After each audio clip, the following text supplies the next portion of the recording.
Yo guys, and welcome back to the channel. Today it's another engine prepping video. I know it's gonna be the last one, so don't worry. Today we're gonna remove everything that's like extra on the engine itself. So that's meaning spark plugs, the distributor, a bit of wiring to like an alternator on top of it, and then probably also the ignition coil, of course, power steering, and that should pretty much be it. Now first I'm just gonna clean up all the mess from yesterday of getting that the pulley wheel off, so let's do that real quick.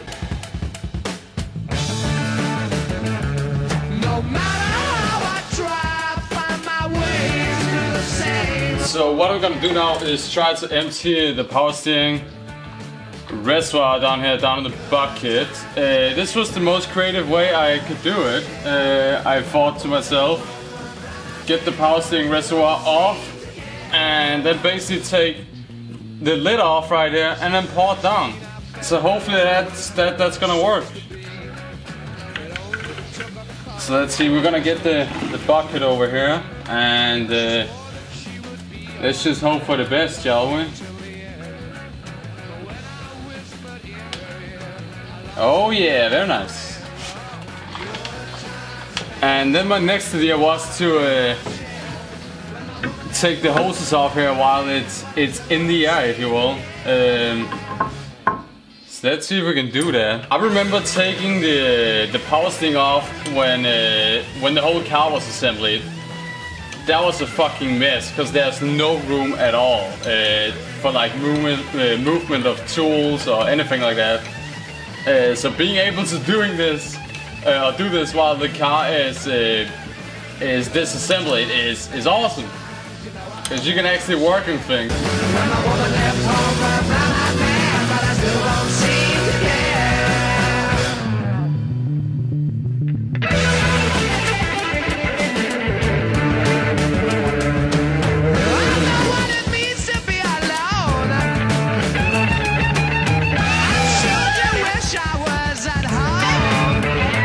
So it is time to pull away like the whole chain cover, whatever I guess this is, right? This is the water pump. I just got corrected yesterday that this is the water pump, not the water pump cover. And then this whole thing is the chain cover. Am I right? I don't know. I don't care either. I know what's inside and I know what's not there anymore. Never mind, let's pull this. I removed all the bolts, which was right here. And then there was one there.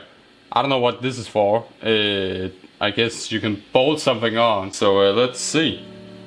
I mean, I just pulled it before and it started like running water down. But I think I'm gonna have to like put something in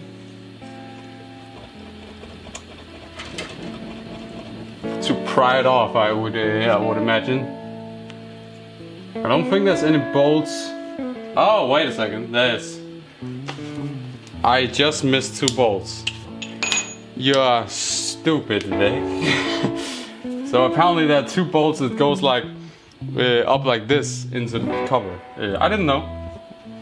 I guess that's. Wait a second. The oil pan goes out to here, right? I'm just gonna drain the oil real quick on the engine because that would be pretty stupid to like. I'll be back. 2 seconds.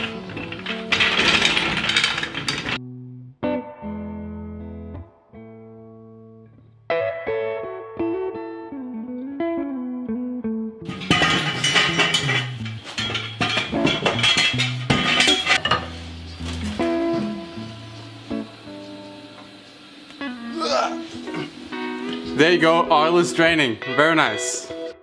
Alright guys, let's try again. Let's try to see if we can pull this water pump. It's definitely more loose now, so that's a good thing. I still think we need to pry it off with something. So we're just gonna take a big flat screwdriver and see if we can get in between some kind of crest over here. Ah, there we go.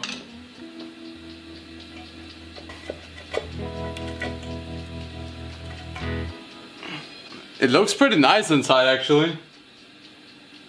Now you can definitely see where the water pump was leaking if you look right here. Can you see that corner right there?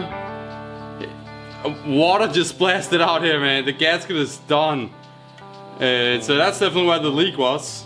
The old gasket on the oil pan still looks half decent actually.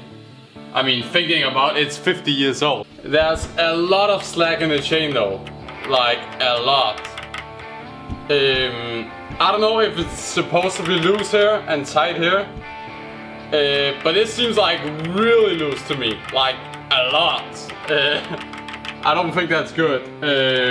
Let me know in the comments if this is normal. I just know on modern cars, this shouldn't be there. On this side it seems pretty okay. It's pretty stiff, but I wouldn't still say you could be able to like move it with a finger. That's still a little bit too much. This is like what I would say would be the minimum play that's like allowed on a modern engine. This is just insane. I just found out probably why it leaked so much up here is because it hasn't been tightened at all. I mean, there was no knot on this. That all makes sense now. Then there was nothing pressing in on the cover here, and that's why water came out here in the top and ran all over the way here and over here and over here. That makes pretty much sense now when there's no bolt on this. The only thing I'm already thinking about now, if this is gonna be just as hard to get off as the pulley wheel, because that was just insane. I'm not about to damage any of this. This is like, we're getting to the important like internal parts of the engine now, and I mean, you don't want to destroy any of that. Not that a pulley isn't important or anything like that. It's just, it's a little more durable and probably also gonna change it out, you know. But this is so far we came. I'm not quite sure if I'm gonna do more now. It's getting pretty damn late. You guys are probably wondering why does it get late in all of your videos. Well, the thing is I have to get off work at 4. Then I'm out here at like maybe 5, and that's around like what? 3, 4, 5-ish, 4 hours or whatever. Before you have to go home, because you also need some sleep to work, you know what I mean? So yeah, let's see if I'm gonna make an outro next clip, or if it continues. In my car, I wanna take you home. Come on, jump in my car. So I'm not gonna lie, I just got carried away a little bit just to see what you can get out of it. And already, I'm so stoked. I wanna grind the whole frame down. I'm already like convinced with myself. We're gonna pull the engine, everything off, paint the front frame. This is too good. It's gonna be so good. The frame is so good inside. It's so solid, man. I mean, just take a comparison, right? Before, after, and I just did like a real quick sanding. I mean, wait till all this is gone. Everything is just nice and silver, right? So good. So damn good. So thank you guys for watching this video. If you guys enjoyed, don't forget to smack a like and subscribe down below. Hope you guys enjoying watching this build. Let me know down below in the comments. I really want to know if you guys actually enjoy these videos. It's just nice to see that people are enjoying them, if you know what I mean. Because then you really want to encourage yourself to like make the video good and grind on the daily and stuff like that. So it would definitely be much appreciated if you guys put a comment down below. Thank you for watching. I'll see you in another one. Just covered behind all this like surface rust and mud and stuff like that. Like there's no really rot in the car anywhere at all. There was the left fender, which has a weird hole in it or whatever, that somebody tried to like literally blast up with some kind of foam or plastic filling or whatever. But we're gonna replace the fenders anyways, because we're getting the trans am fenders with the whole side intake and stuff like that.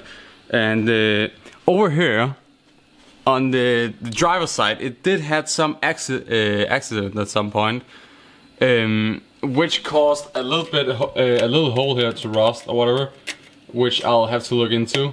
And also, like down here, the frame, like where it's connected or whatever, like glued together, if you will, spot welded probably. It's also pretty damn bent. So I'm kind of hoping that we can straighten this out somehow, because there's like a mounting spot for the new fenders and stuff like that down here, also here. So I hope maybe we are able to like, you know, get it straight again or do something, so when we're mounting up the new fender, it's gonna fit. I'm just gonna try to show you guys the damage that was done. So first you can see here at the bottom of the fender, here's the, we're gonna film it on from the top. So when you go down, underneath the car. You can see here it got bashed in pretty damn hard, and that's probably like on the outside of where it actually got hit, because it's inside in the frame where it's all bended up and stuff, so it's probably hit here somewhere.